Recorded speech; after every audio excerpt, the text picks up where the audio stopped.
Hello everybody, my name is Shashank, Master Teacher of Mathematics at Vedantu. We are presenting solutions for JEE Advanced 2019 Paper-2. Here in this video, I am going to present a question, very nice problem, asked in the paper related to the topic Maxima Minima. Let's have a look at the problem.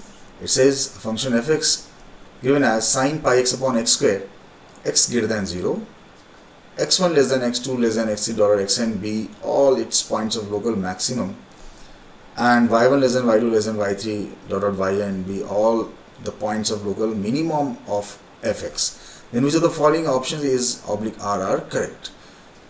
Okay, so more than one option can be correct. Option A is just we have to merely check the order relation between xn1 and y1, whether x1 is less than y1 or not. In option B, we have to check it for general n, xn plus 1 minus xn is greater than 2 or not. Xn belongs to option C, xn belongs to n comma 2n plus half for every n, xn minus yn mod is greater than 1 for every n, option D. So let's see how can we solve this question in easier manner. So we'll have to go for the first derivative of the function, because we know for the points of local maxima minima, I mean the points of local maxima are the points if we go from left to right on the number line on the graph of fx, the points through which the first derivative changes sign from positive to negative are the points of local maxima for fx, and the points through which f dash x changes sign from negative to positive are the points of local minima of fx. Negative positive means fx decreases then increases. So first of all, obviously we first find the f dash x. So f dash x is here, right? F dash x here is x square into pi cos pi x minus, using the quotient rule of differentiation, I am writing it 2x sin pi x upon x raised power 4. X is given greater than 0 in the problem. So here if you cancel out x from numerator and denominator and taking some quantities common, like I am taking 2 upon x cube, then cos 2 upon x cube is positive, cos pi x I am taking in order to make some quantity which is easier to handle here. So I can write here pi x by 2, you can see, minus tan pi x. Is it okay? Right. Yeah, the critical points are not the point where cos pi x is 0. Cos pi x should not be 0 for f dash to be 0. I have taken this cos pi x in order to make the second expression easy to handle. Now we need to check the sign of this expression. So I am taking this in the next page. How can we check the sign of this? So cos pi x by 2 minus tan pi x, right? So cos pi x into pi x by 2 minus tan pi x. So taking the xy plane,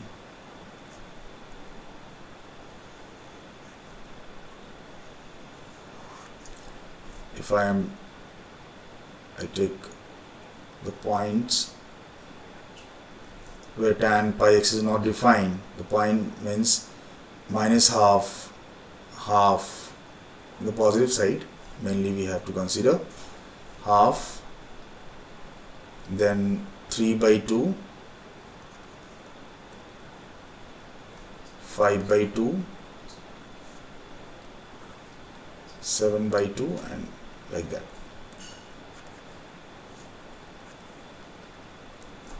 So drawing the graph of tan pi x, okay, right, yeah, it should be like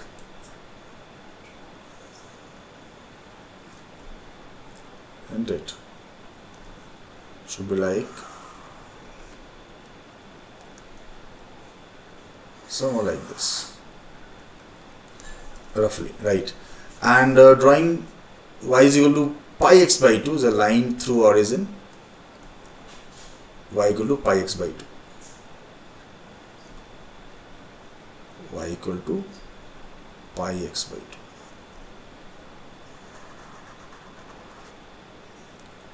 Right? So it is half, it is 1, because pi is already multiplied to the angle, so you need not to take pi here. So at the place of, instead pi I am writing 1, here I am writing 3 by 2, here it is 2, here it is 5 by 2, 3, 7 by 2. Right. So here I mean the first positive point where this factor is 0,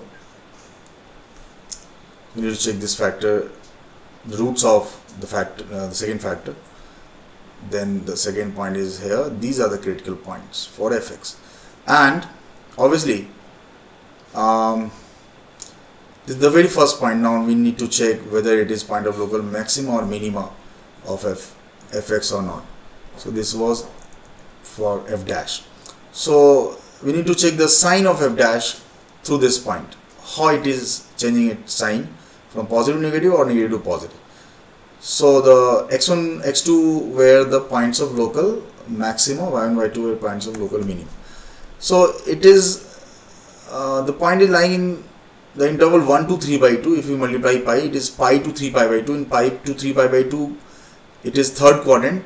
In third quadrant, cos is positive, so this quantity is positive, and is negative. Sorry, is negative, and pi x by 2 in the left of this point, pi x by 2 is higher, tan is lower.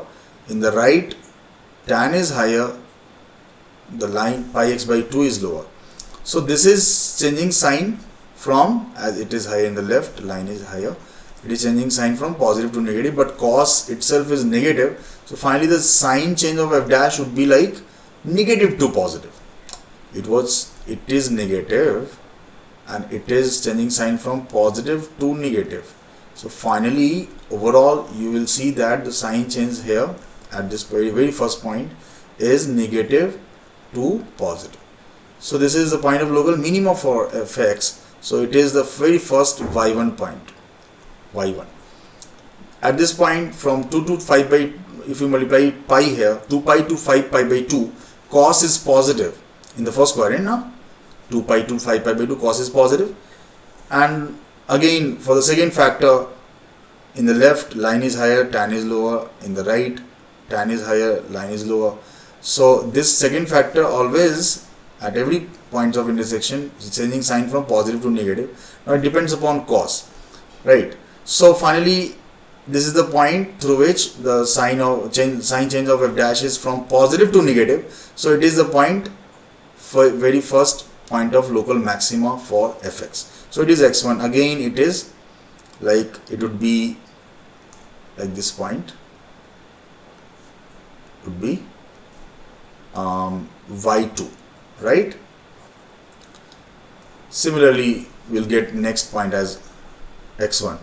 If I plot this on number line roughly, then you can see the very first was y1, then x1, then y2, then x2, and you can easily see the, the critical point, the consecutive critical points are like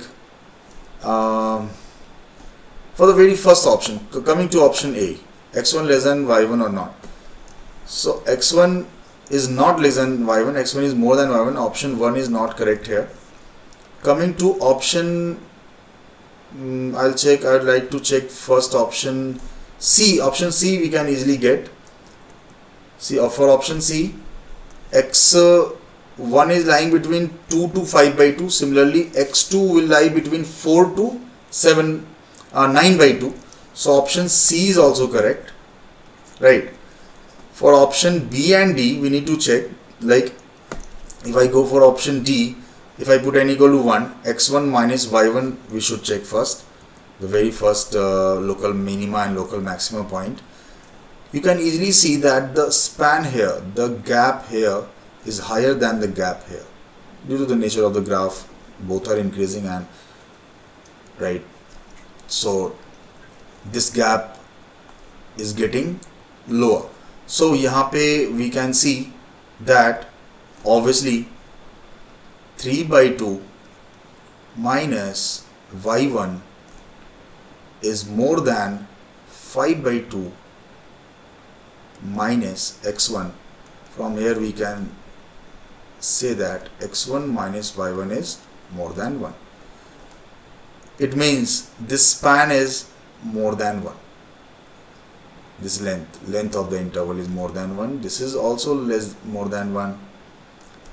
This span is also more than 1. So obviously in general we can say that x2 is x2 minus x1 is more than 1, x3 minus y3 is more than 1, so xn minus yn is more than 1. And again, if you talk about x2 minus x1, obviously it is more than 1, this is more than 1, so finally x2 minus x1 is more than 2. In general, xn plus 1 minus xn would be more than 2. So coming back to the option, checking the option, this option B, xn plus 1 minus, what I was saying, that xn plus 1 minus xn is more than 2 is correct. Option D is also correct. Xn minus yn, x1 minus y1 is more than 1, x2 minus y2, all these spans are more than 1. You can easily get it from this idea. These spans are getting smaller. Obviously from the picture is very clear. So for this question, all these three options are correct, B, C and D. I hope you understood it in easy manner. B, C, D were correct. Stay tuned for the next question, bachcho, and thank you. You can go through the type solution also.